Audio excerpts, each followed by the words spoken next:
Greetings, salutations, ladies and gentlemen. My name is Devin, and today we're going to be getting started on a series about structuring your game. Now, under normal circumstances, I would show you a working example of what we're going to be building, but not so much in this case because a lot of what we're doing isn't exactly obvious, at least at this stage. So we're just going to go ahead and dive right into it. Now, first thing that we're going to build is we're going to build an initiation script. And then we're going to have a game object that controls the game. Now, what you're going to be doing, how the roles are going to be, is you will have instructions, or in this case, like you'll set global variables, set some game settings, whatever, in your initiation script, and then your global game object will enforce those settings. And we're just going to be setting it up really basic for now. This might be a little bit shorter video, but this is going to be a full series, and we're going to go into very strong details of what we're going to do for each part of what this structure is going to require. Now, we're going to cover it's going to cover three major parts, and that is controller management, screen handling, and debugging. That's going to be the primary roles of our controller game object there. But for now, we're just going to go ahead and get everything in order. So I'm just going to go ahead and delete the script. And I'm going to delete the controller. Okay, there you go. Say bye-bye. I almost forgot to mention rooms. We also got any room. We're going to go ahead and delete that as well. Okay, start off. We need an initiation room, and I'm going to go ahead and tell you a little pitfall to watch out for when setting up this room. Now, okay, so we got this room going. We're just going to call it rm_any because that's our initiation room, and that's really all we have to call it. Now, I'm going to hit OK. Now, we're going to go ahead and create our initiation script. So, I'm going to create script. SKey. Whoop. We want to name it any. Now the big thing that you want to do script is when it is done running, you want to room_go_to_next. This you're going to be in that initiation room for only one frame, and that is only long enough for you to run the code within the script and then move on to the next room, which can be your intro room, it could be your main menu, it will be whatever your next room is. So that's nice, happy, and convenient.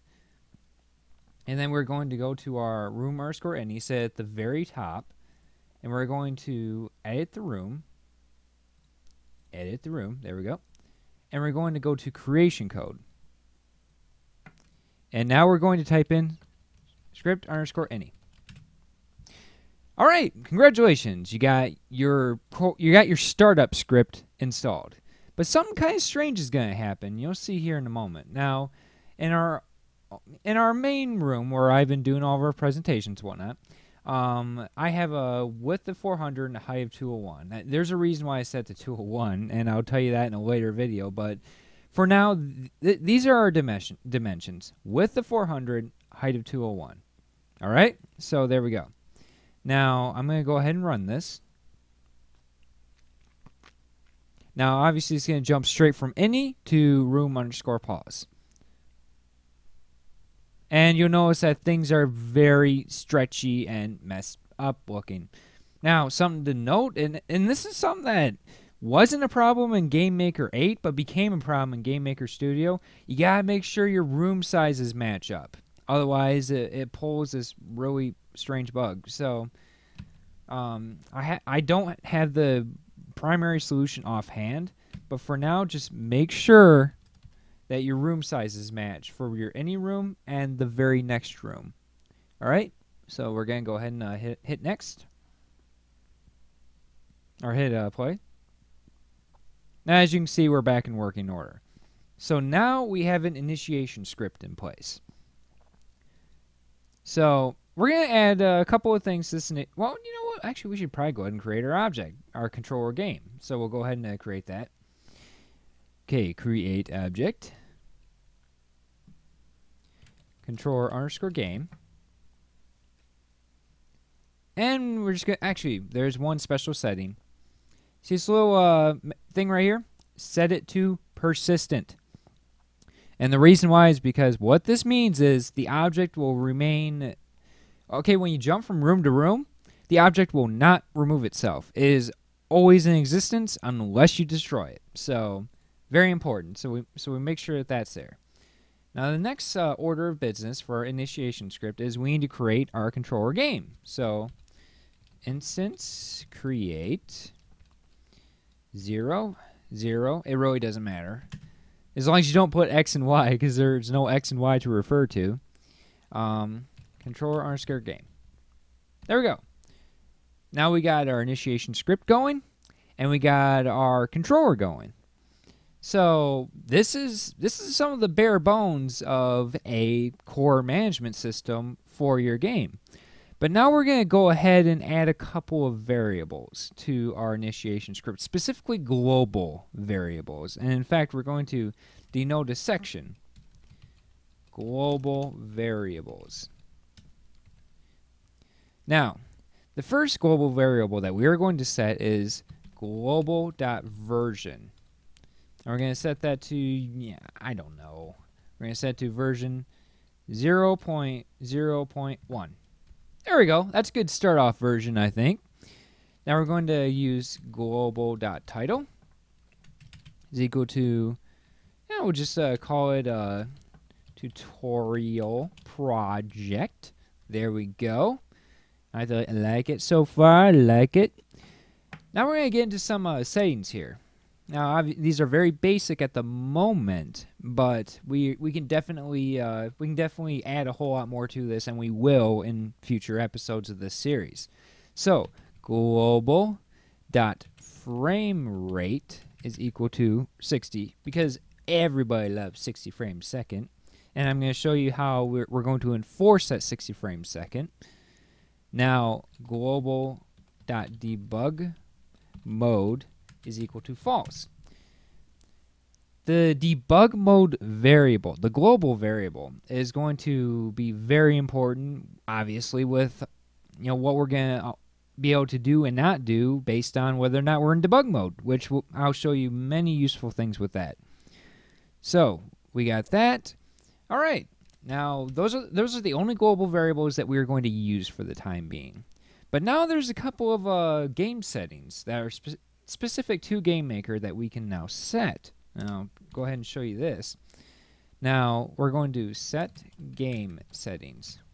There's only 2 of them here. So window set caption. Now what the caption is so like, okay, so you look right here. It says tutorial, or even right here, script underscore ending. We're editing the window caption right there. So, since, this is actually kind of simple, I actually really like what we're going to do here. We're going to do global.title plus put some sort of separator in there. Just spaces are fine. Although you could put something, like that or, whatever suits your fancy. But for now, we're just using spaces.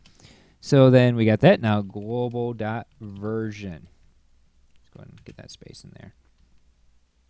All right. So now when we run our game, it's going to show the title and the version in the window caption. Very handy. And all you have to do is add these 2 values right here for it to update. Not to mention you can get them, wherever you want within your game, which is very handy. Now there's one more. Now this is based on personal preference, but texture set interpolation. I like it on false. Now what that is if you like making pixelated style games, turn this off. If you don't really care, keep it on. Basically what it does is it blurs pixels to make things look nicer. So if you're doing a higher resolution game, you might want it on. Although you have to play with it to figure out if it works for you or not, but generally I like it off, and I don't like having to find it in the game maker settings, so you can just set it right here and forget about it. And that's pretty much it for our initiation script so far. So we got a couple of global variables, and we're able to set them and play around with this. We'll go ahead and call this Fuzzy Bunny project. Actually, yeah, that sounds fantastic. Okay, so now we got our Fuzzy Bunny project going, and I did change up the game ever so slightly, which we're just gonna go ahead and run it.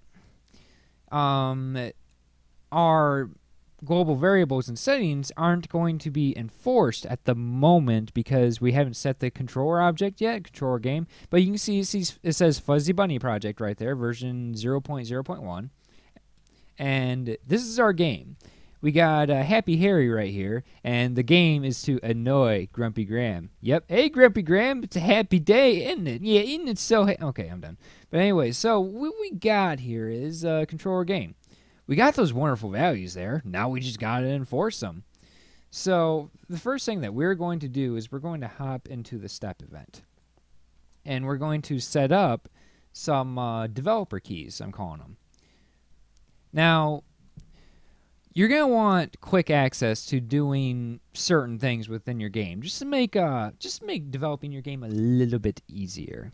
So what we're going to do is we're going to type out some control commands. So if keyboard check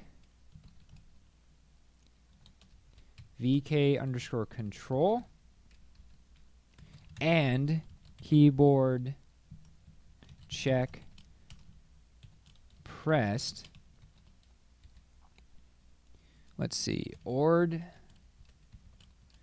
q game underscore, I gotta adjust my notes. Okay, here we go. End. Now, what that does is it makes it so that if we press Control Q, the game ends. Yep. Okay, and this is another thing too, how you can use multiple key combinations of your game. Have a keyboard check and then your key, and then keyboard check press your other key, and you can do like a control whatever, alt whatever, whatever you want. So that's a handy little tip for you. Now I'm going to go ahead and run the game.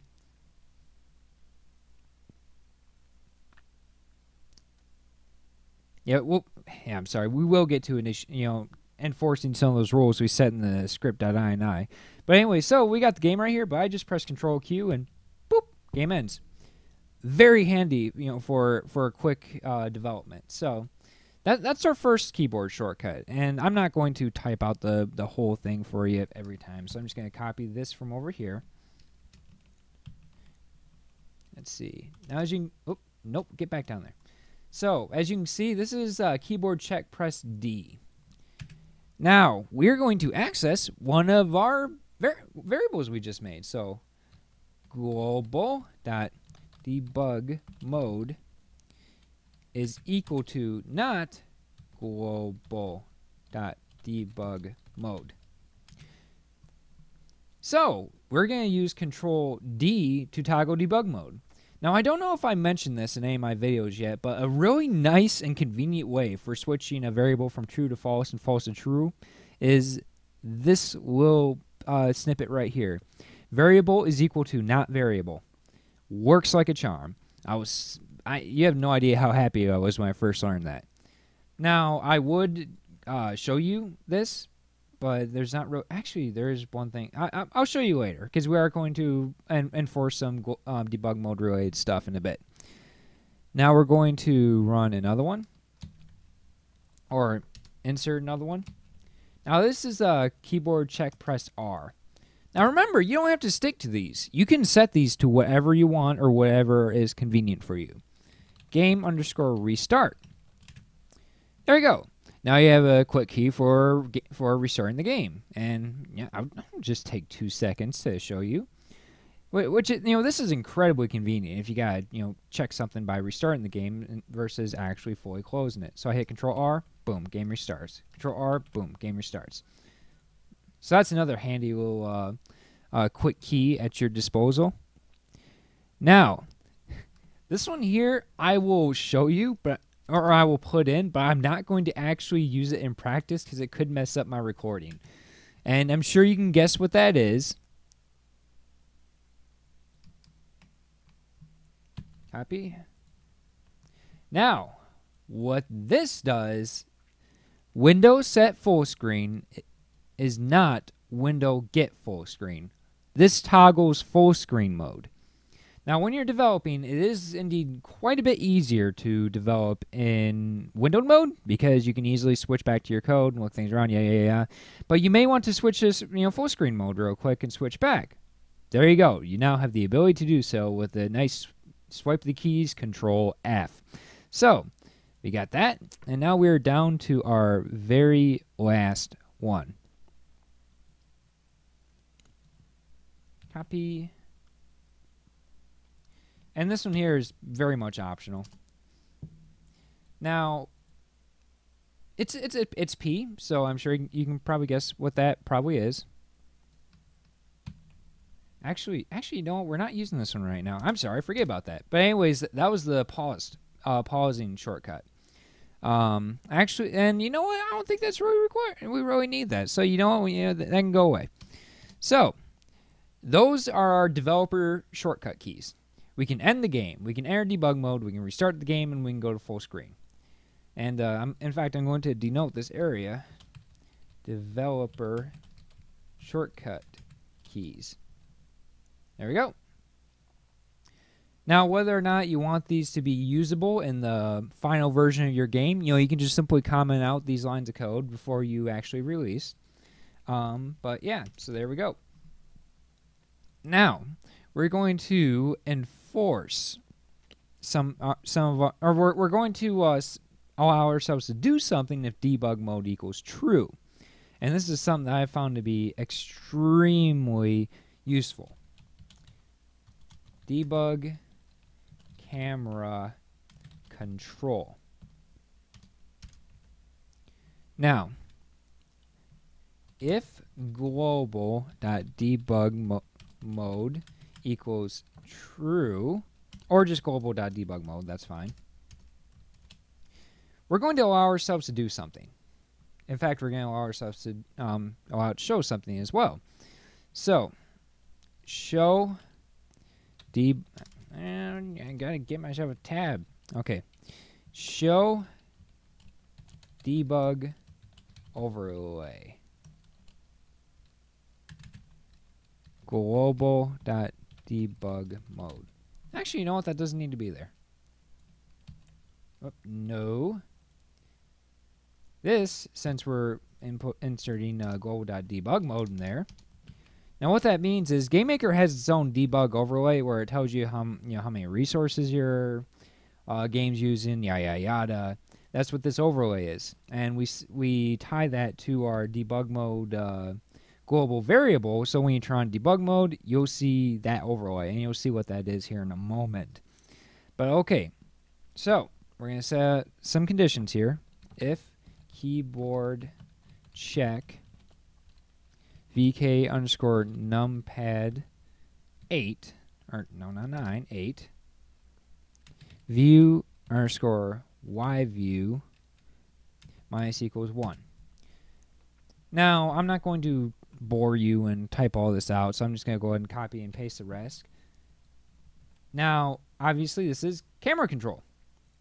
You can move the view around.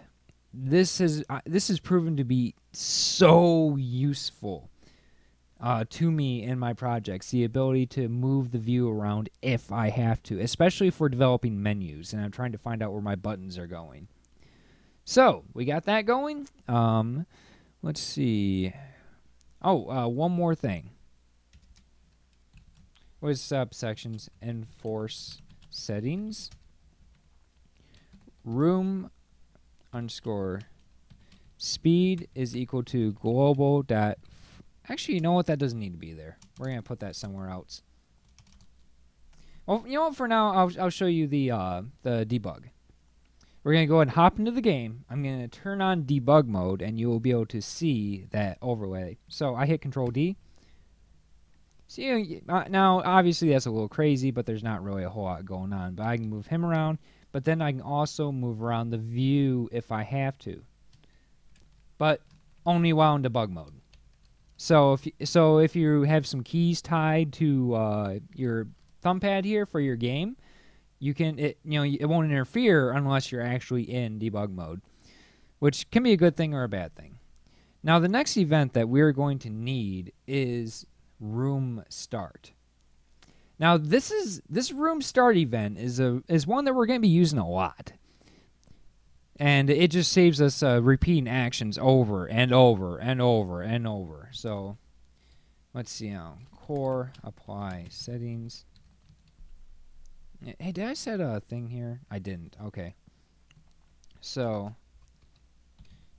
keys and debug. It's always good to title your code blocks. Keep organized. Organization is paramount, especially when setting up your game structure.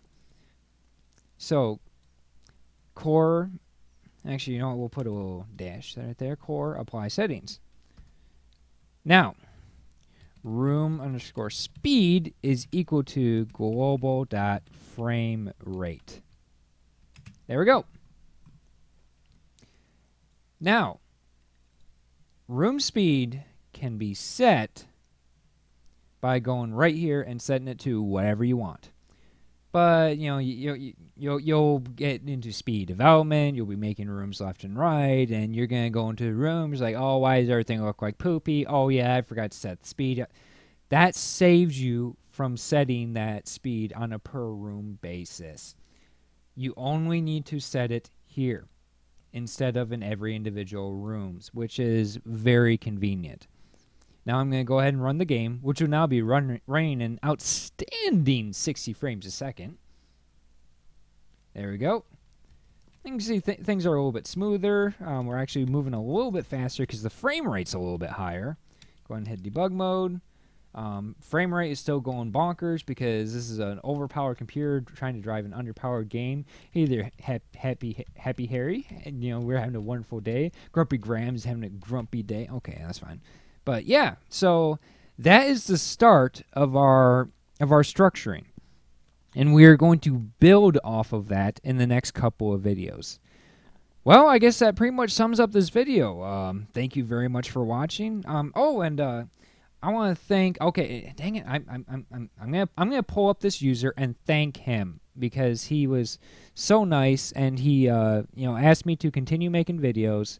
I'm sorry, this is taking a second, but I want to be nice. Let's see. Go to my. Okay. Who else has problems with the YouTube layout? Because I do. All right, here we go. Yes.